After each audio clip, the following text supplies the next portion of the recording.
product, the manufacturing, everything. They can go and investigate in your factory if the product, what you're saying, what you wrote, is correct or not. After that, they'll have a meeting.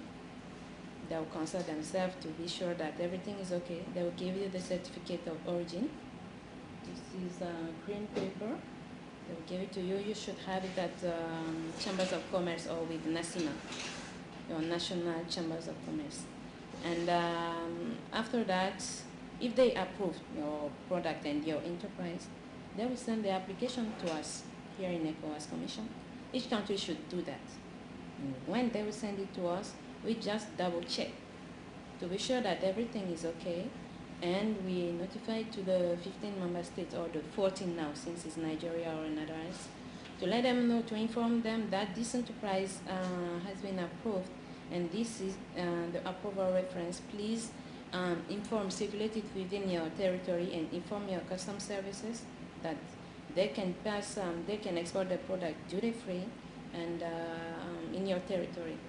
The way the ETLS works is that each member state has a national approval committee that processes all applications from entrepreneurs seeking to export under the scheme. In the text, legal text, is 3 months at last for the NSA to work on it, and for us there is no time. About 1,099 companies with 3,188 products have been admitted into the scheme so far. These products are carefully cross-checked at entry points into the various member states to ensure that they comply with the ETLS requirements. J'allais dire à ce niveau que depuis le 1er janvier 2004, la douane a mis en œuvre le schéma de libéralisation des échanges. I could say that since 1st January 2004, the customs have been working in line with the ETLS scheme of ECOWAS. That is to say that today, all original products obtained or received with certificate of origin imported in Senegal have total right of entry. Aujourd'hui sont importés au Sénégal en franchise totale des droits de taxe d'entrée. Since we are operating with our neighbors, we have to ensure that what actually is produced, what they actually are producing is produced there. We do go. I personally went to Ghana on an issue of tomato, and I found out that it was actually not produced there, and we made the people to pay the money. Jerry Okorie is an agent that handles some of the products exported to the Nigerian market. There are some goods that are easy to do 100% examination on, like goods in small cartons. You can easily bring them down, and before you know it, it's back into the truck. But there are some goods that are very difficult to do 100% examination on. Duro and Yusuf now stand a chance of seeing their business succeed because of the ETLS. Yusuf already has considerable experience with the ETLS.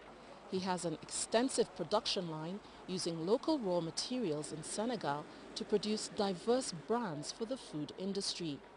His company has been exporting to all the countries in West Africa under the ETLS regime. We use groundnuts. All we use as raw materials are basically local materials, and this is an important factor for us. This number is to help us to export in the ECOWAS zone. So the 3 first numbers refer to the country, Senegal. The 4 others are for the company, Partisan. So when we put it on the packaging of our products, it can give the assurance to our customers that this product can enter the market without paying tax. This number is used to export from Senegal to Nigeria and to other countries of the ECOWAS. Even at that, it has not been smooth sailing for Yusuf, as he has encountered various challenges in doing business under the ETLS scheme. Even if they give us the certificate of origin, when our customer present it to the customs, they say, no, this is not on the scheme. So we always have to come back here to go to that agency, and they will send mails and letters before that problem is solved.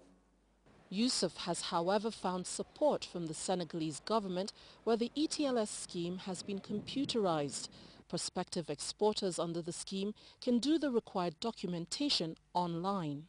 For Patisen, for example, we visited yesterday. He has no now in the obligation to go to the Chamber of Commerce of Trade to buy this formula. He has to telecharge it from internet and to fill it in his office. When he finished, we have by this post of work, we see the CO, the certificate of origin. If all is right, is correct, we have to sign here. We come here and we sign electronically. When these formalities are ready, are okay, the certificate of origin accompany the products or to Ghana, to Nigeria. Here he sends his products to Banjul.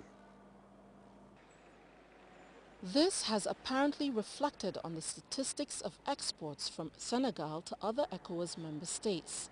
102 licensed companies, 443 approved products. Value of export as at 2010 was over 439 billion CFA. Industrialists in some other countries are not so fortunate. Though each country has a national approval committee in place, they have not always been efficient, leading to unreasonable delays in the registration process. Actually applied, and up to now we have not received any response in terms of the certificate. You applied to who? We applied through NEPC through Foreign Affairs to ECOWAS, and the last thing I had, that was about 3 months ago, is still under processing, and it has been 2 years now. Industrialists generally are, however, having a tough time exporting their goods under the ETLS scheme. The dire need for revenue sometimes make member states to turn their eyes away from the approved list of products, while the procedure requiring the transmission of information on approved products to other states has not worked as seamlessly as expected. Les certificats de la CEDEAO ne sont pas acceptés. The ECOWAS certificate is not accepted by UEMOA. For example, if we send a product to Mali with the ECOWAS certificate, it will not be accepted. It will be returned. All the UEMOA countries are part of ECOWAS, but this is a problem. Again, there's a problem of transmission of certificates between states, such as here in Senegal and the ECOWAS Commission. L'autorité locale du Sénégal vers la CEDEAO et vers la Commission de l'UEMOA. In 2009, we approved 13 products, and from 2009 to date, we have not seen the decisions circulated. We are trying to develop a database because too often people come here, they don't have the right documents. I mean, these are important things. I think signing the protocol is one, but you must also have a database that you can use to confirm. Sometimes there are instances that certificate numbers are duplicated. You would have to go all the way, send back all the way to ECOWAS, and you know the communication in West Africa is not that efficient. There is also the poor state of infrastructure in the region, which has been a disincentive for the export business.